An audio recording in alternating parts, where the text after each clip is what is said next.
Good morning, all of you. Today we will discuss the remaining question of the exercise 4C. The date is 7 July. Subject is maths. So here we will discuss the question number 3 and 4 of exercise 4C. Here is the question number 3 and here is the question number 4. We have already discussed about the question number 1 and 2 in previous class. So today we will discuss the question number 3 and 4. See here, I have solved the question number 3, part A. Here we are using the identity. By using the identity, we are solving the question. The identity is a plus b whole square. We know that the whole square of a plus b, that is a square plus 2ab plus B square. ठीक है, सभी को मालूम है, कोई दिक्कत वाली बात नहीं है. बस ये जो हमें गिवन नंबर है 610, उसको हमें इस तरह से टू स्प्लिट कर लेना है, यानी तोड़ लेना है इसको टू पार्ट्स में, ताकि वो ए और प्लस बी की फॉर्म में लिखा जा सके. 610 को 600 प्लस 10 लिख सकते हैं.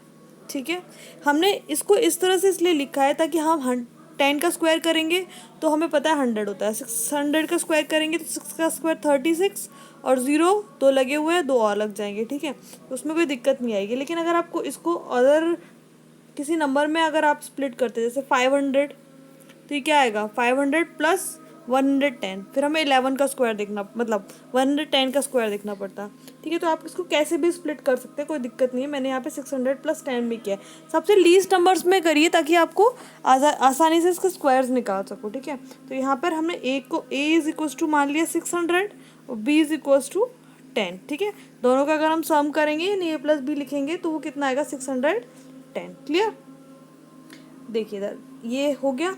अब आइडेंटिटी यूज़ कर लेते हैं. हमने ये दोनों तो कर लिया a प्लस बी, हमें इसका स्क्वायर निकाला है यानी 610 का स्क्वायर निकाला है. ठीक है, तो बस ये इस आइडेंटिटी में ऑल वैल्यूज पुट कर दीजिए. ए की जगह पे क्या लिखा 600, इसका स्क्वायर लगा दिया. ठीक है, प्लस 2 इंटू ए कितना है हमारा 600, बी कितना है 10.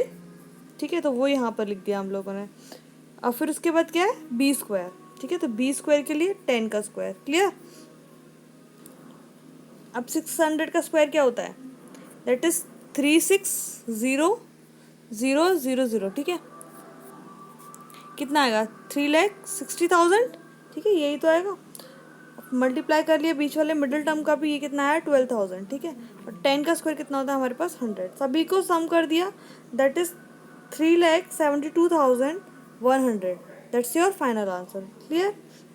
हमें बेसिकली आइडेंटिटी में वैल्यूज पुट करनी है. ठीक है, सिमिलरली इसका जो क्वेश्चन नंबर 4 है वो भी इसी तरह से. उसमें क्या है, हमने ऊपर हमने अभी क्वेश्चन नंबर 3 में a प्लस बी की आइडेंटिटी यूज़ किया. अब हम a माइनस बी की यूज़ करेंगे. ठीक है, तो a माइनस बी क्या होता है a स्क्वायर, यहाँ पे माइनस लग जाता है 2ab plus B square. That is the identity of a minus B. Clear. तो यहाँ पर हम वैसे ही 98 को अज्यूम कर लेते हैं. इस तरह से स्प्लिट करेंगे हम कि दोनों नंबर्स का अगर हम सम करें तो 98 आए, तो क्या होगा 100 में से अगर हम नियरेस्ट नंबर क्या है 100 ही है ना, इधर जाएंगे तो 50 काफ़ी फार है 98 से. ठीक है, तो 98 को हम लिख सकते हैं 100 माइनस 2. ठीक है, क्योंकि हमें सब्ट्रैक्शन वाली आइडेंटिटी यूज़ करनी है. ठीक है, तो यहाँ पर a क्या हो गया आपका, a is equals to 100 and b is equals to 100 और b इज इक्वल्स टू 2. ठीक है, दोनों को अगर हम सब्ट्रैक्ट करेंगे तो 98 ही आएगा. क्लियर. तो ये चीज़ मैंने यहाँ पे मेंशन की है. क्लियर. फिर उसके बाद हमने आइडेंटिटी यूज़ की. आइडेंटिटी में वैल्यूज़ लगाएंगे. ए की जगह पे हमने 100 का स्क्वायर, बी की जगह पे 2ab middle term 2 into a b और लास्ट में बी का स्क्वायर. क्लियर है. बी का स्क्वायर यानी कि 2 ही तो अज्यूम किया था हमने बी. ठीक है, फिर हमने इनका स्क्वायर लिख लिया. फिर सिमिलरली इन दोनों नंबर्स का एडिशन और बीच वाले का सब्ट्रैक्शन, क्योंकि माइनस लगाया ना इसमें. तो 9,604 is the final answer. Clear.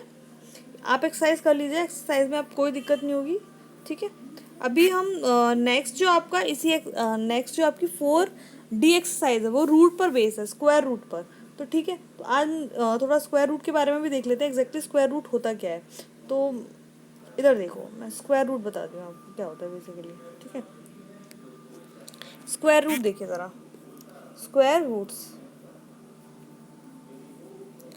अगर हम किसी नंबर की पावर हाफ कर दें, यानी कि अगर मैं लिख दूँ 4 की पावर 1/2, 4 की पावर 1/2, या फिर √4 लिख दूँ, ठीक है, तो ये क्या है, आपका रूट है, ये भी रूट को रिप्रेजेंट कर रहा है, ठीक है, रूट को रिप्रेजेंट कर रहा है, ये भी आपको रूट को ही रिप्रेजेंट कर रहा है, रूट का साइन ये होता है, ठीक है। या फिर हाफ पावर लिख दो, पावर 1/2, या फिर रूट ये वाली सिंबल लगा दो, ठीक है। इसका बेसिकली क्या होता है कि अगर हम पावर हाफ लगाते हैं और रूट लगाते हैं तो वो क्वेश्चन पे किस तरह से इफेक्ट डालता है वो चीज़ देखना बहुत इंपॉर्टेंट है। तो 4 के अगर हम फैक्टर देखें तो क्या होता है, 2 × 2, यही होता है ना। अगर मान लेते हैं हम इस पर रूट लगाए तो इस पर भी क्या होगा, रूट लगेगा। रूट में से कोई भी जो नंबर होता है वो पेयर्स में से सिंगल बाहर आता है, इट विल कम सिंगल, ठीक है। अगर हम रूट से बाहर इसको लिखेंगे तो इट बिकम्स 2 ओनली, ठीक है, क्या हो जाएगा 2। अगर मान लीजिए √8 लिखा होता, ठीक है, तो 8 के फैक्टर्स क्या होते हैं हमारे पास, 2 × 2 × 2। देखिए ये तो पेयर बना रहा है, हमारे पास 3 है इधर, ये तो पेयर बना लेगा, ठीक है, ये दोनों तो रूट से बाहर निकल आएंगे, इन दोनों में से एक बाहर आ जाएगा, ठीक है, बट ये पेयर नहीं बना पा रहा, तो ये रूट से बाहर नहीं आएगा, इसको हम लिखेंगे √2, ठीक है, 2√2। जो पेयर बनाएगा वो बाहर आ जाएगा, जो पेयर नहीं बनाएगा वो बाहर नहीं आएगा। अब मान लीजिए √6 लिखा हुआ है आपके पास, लेट अस सपोज √6 लिखा हुआ है, ठीक है, 6 के फैक्टर्स क्या होते हैं, 2 × 3। अब दोनों में से कोई भी पेयर बना पा रहा है, नहीं बना पा रहा, तो रूट में से 6 बाहर नहीं आएगा, ठीक है, ये एज इट इज लिखा रहेगा। बेसिकली रूट में से अगर कोई भी नंबर अगर हम बाहर लिख रहे हैं तो वो पेयर्स में से सिंगल बाहर आता है, पेयर बनना ज़रूरी है, अगर पेयर नहीं बनेगा तो वो रूट से बाहर नहीं आएगा, ठीक है। कुछ प्रॉपर्टीज़ हैं, ये पढ़ लीजिएगा, बहुत ज़्यादा इंपॉर्टेंट नहीं है, क्वेश्चंस के थ्रू आपको ये समझ में आ जाएगा कि इवन नंबर का अगर हम स्क्वायर रूट निकालें तो इवन ही आएगा, ऑड का निकाल रहे हैं तो ऑड ही आएगा, जस्ट लाइक 9 का स्क्वायर अंडर रूट निकाल रहे हैं हम तो क्या आएगा 3, क्योंकि 9 के फैक्टर क्या होते हैं 3 × 3, ठीक है। अगर इवन नंबर का 4 बताया ना मैंने, 4 का रूट निकालेंगे तो क्या आएगा 2, इवन ही आ रहा है, मतलब ऑड का निकालेंगे तो क्या आएगा ऑड ही आएगा, ठीक है। जस्ट लाइक 49 के फैक्टर्स क्या होते हैं हमारे पास 7 × 7, तो इसमें से क्या बाहर आएगा आपका 7, 49 भी ऑड है आपका, 7 भी ऑड है, ठीक है। तो इस तरह से आप ये सारे नंबर्स ये सारे जो प्रॉपर्टीज़ है थोड़ा पढ़ लीजिएगा, जनरली आपको पता होगी, थोड़ा रूट्स स्क्वायर में हम पढ़ चुके हैं, रूट्स में और क्लियर हो जाएगा, ठीक है। Thank you students, read all the properties. Thank you all.